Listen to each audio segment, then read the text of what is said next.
Bonjour à tous et bienvenue dans l'interview. Bonjour Fabien Minguin. Bonjour. Vous êtes conseiller communal à la ville de Bruxelles, membre de DEFI. Donc DEFI, c'est le nouveau nom des FDF. Donc vous êtes dans l'opposition à la ville de Bruxelles. Un avis du Conseil d'État qui annule une partie du plan régional d'affectation des sols pour le projet NEO. C'est une péripétie ou c'est un manquement significatif ? Je crois que cette décision d'annulation est la conséquence d'une certaine culture de l'imposition de la décision politique dans le chef de la majorité précédente. Nous avions déjà dénoncé à l'époque le manque de participation, de concertation, et on voit qu'aujourd'hui, la majorité précédente a parfois eu tendance à vouloir passer en force au mépris de la concertation, au mépris des citoyens et parfois au mépris de certaines dispositions légales. Et cet arrêt vient un peu sanctionner cette culture politique de la part de la majorité à la ville de Bruxelles. Donc ils ont été trop vite. Ils ont, à mon sens, été trop vite. Est-ce que ça va beaucoup retarder le projet, voire le contrecarrer, ou est-ce que c'est une affaire de quelques semaines, quelques mois ? Alors ça, c'est toute la question. Il va d'abord falloir voir quelle attitude le gouvernement va prendre. Ni la ville ni la région ne s'alarment. Ils disent qu'ils ont des réponses juridiques et techniques à apporter et qu'ils vont bien motiver la création de la zone naturelle régionale. Il n'y a pas de problème. Ils ont effectivement la possibilité de remotiver leur décision.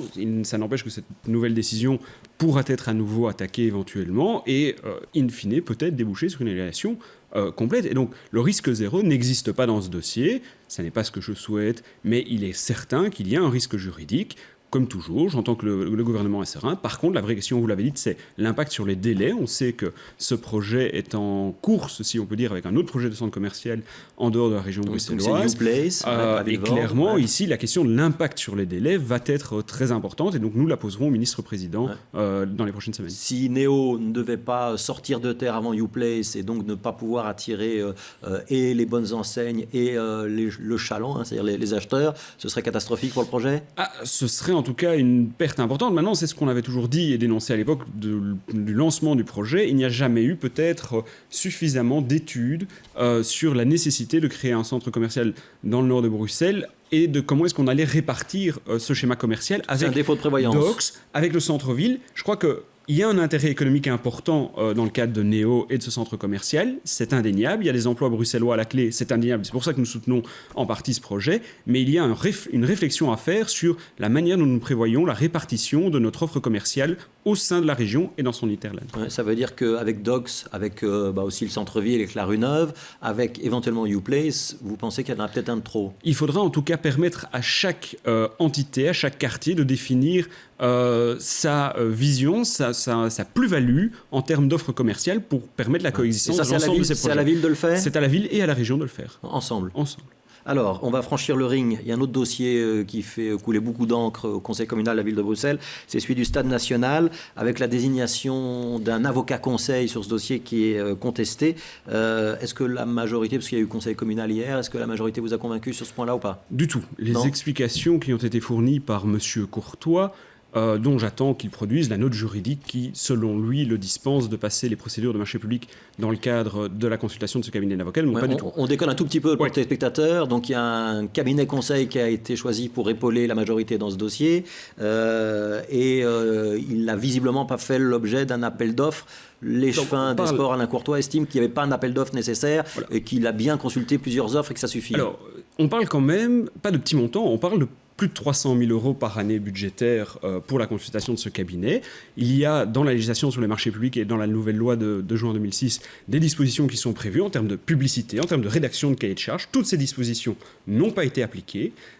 Monsieur Courtois annonce une note juridique qui le dédouanait de passer ces procédures de marché public. Ouais. J'attends qu'il produise cette note juridique. C'est une circulaire qui indiquerait que les services juridiques ne sont pas soumis à la procédure d'appel d'offres. Si c'est la circulaire dont il a fait état hier au Conseil communal, elle s'appliquait à l'ancienne loi de 1993 et pas à la nouvelle législation qui est très claire en la matière, qui prévoit que des marchés publics doivent être prévus pour les marchés de services juridiques. Monsieur Courtois ne l'a pas fait. J'attends qu'il produise donc les preuves. Tant que cela n'est pas produit, je considérerais que cette procédure d'attribution et de désignation d'un cabinet d'avocats est entachée d'une illégalité. Ouais. Il faut parfois pouvoir peser les mots. Pourquoi est-ce que c'est grave ? C'est grave, et ça, c'est maintenant aussi le deuxième aspect. Il faut maintenant qu'on puisse voir les conséquences juridiques à partir du moment où cet acte est entaché d'une illégalité sur le paiement, par exemple, qui est fait des indemnités au cabinet d'avocats. C'est surtout grave. Ça veut dire qu'on ne pourrait pas payer les avocats qui travaillent actuellement sur le projet NEO. Ça, ce sont des vérifications juridiques à faire. Par contre, il faudra... c'est surtout grave parce que quand en termes d'autorité publique, dans la bonne gestion, on ne peut pas passer outre les réglementations et les lois qui sont votées. Ouais, c'est la même chose. Ce que vous reprochez à Alain Courtois, c'est ce qu'on reproche aussi parfois à Jacqueline Galland. C'est ça que vous êtes en train de nous dire? Moi, je vois en tout cas que dans ce cas-ci, et tant que je n'aurai pas de justification, il y a une illégalité dans les procédures de marché public.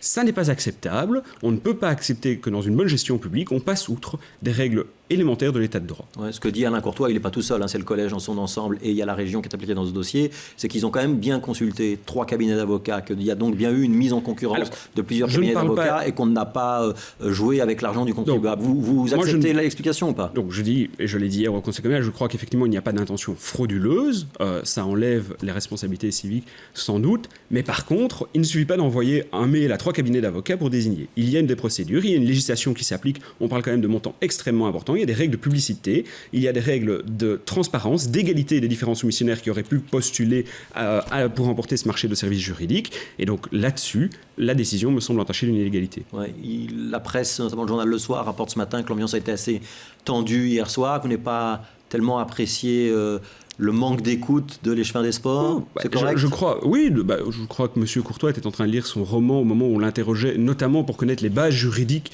de sa décision, bases juridiques sur lesquelles nous n'avons pas eu de réponse. Je crois que ce n'est peut-être pas une attitude très respectueuse des conseillers de l'opposition. Vous l'avez mal pris?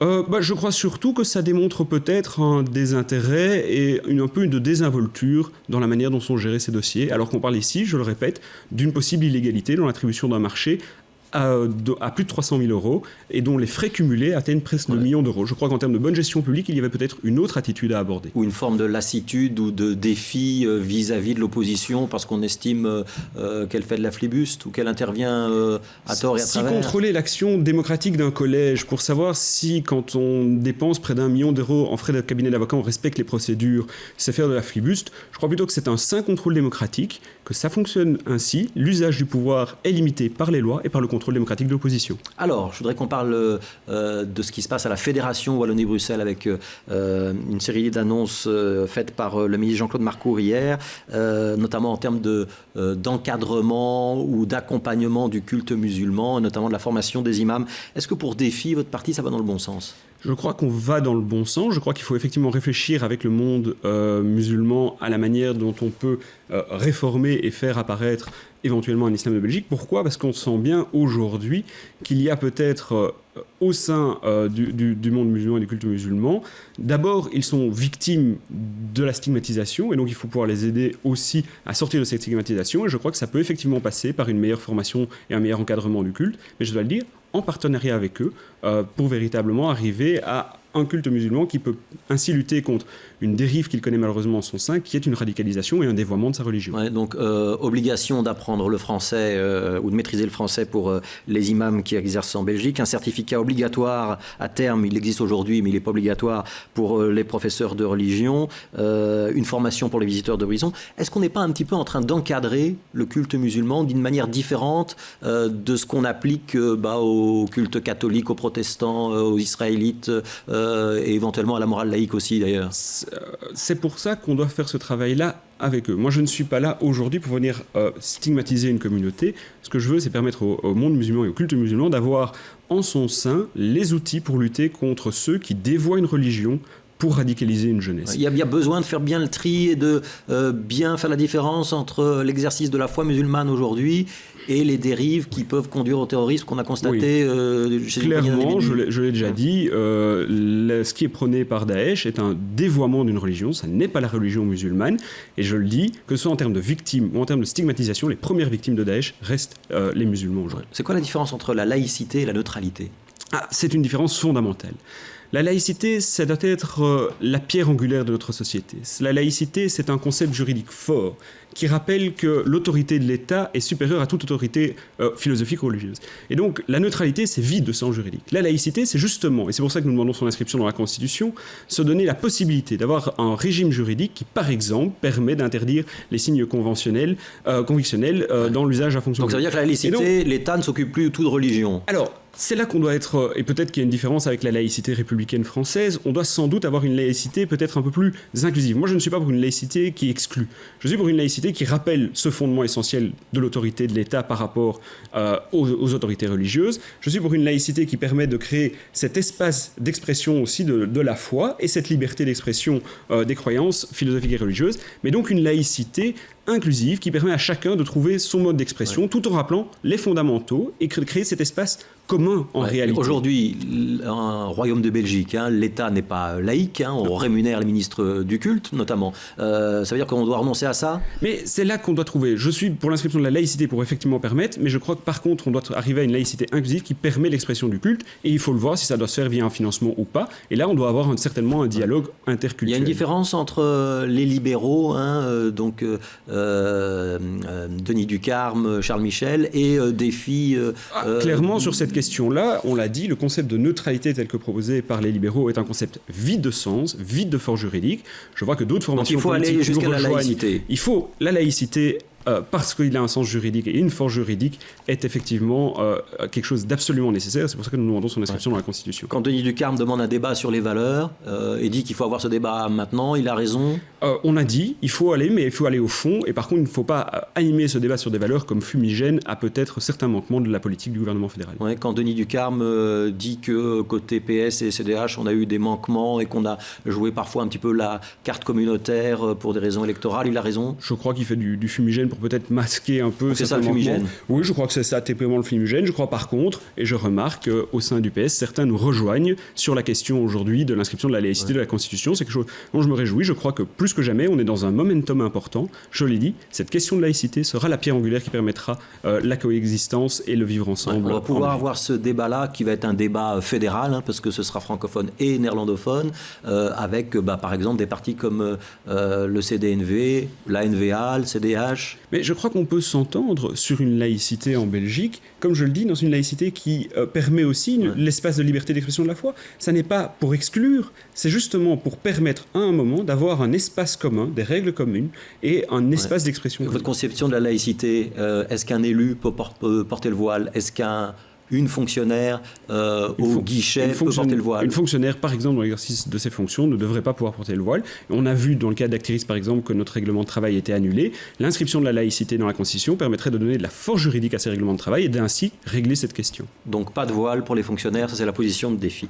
Je voudrais vous interroger sur ce qui se passe en France. Le Front National, qui a fait une très grosse performance électorale ce week-end, ça pourrait nous arriver en Belgique en général, à Bruxelles en particulier, où on est immunisé.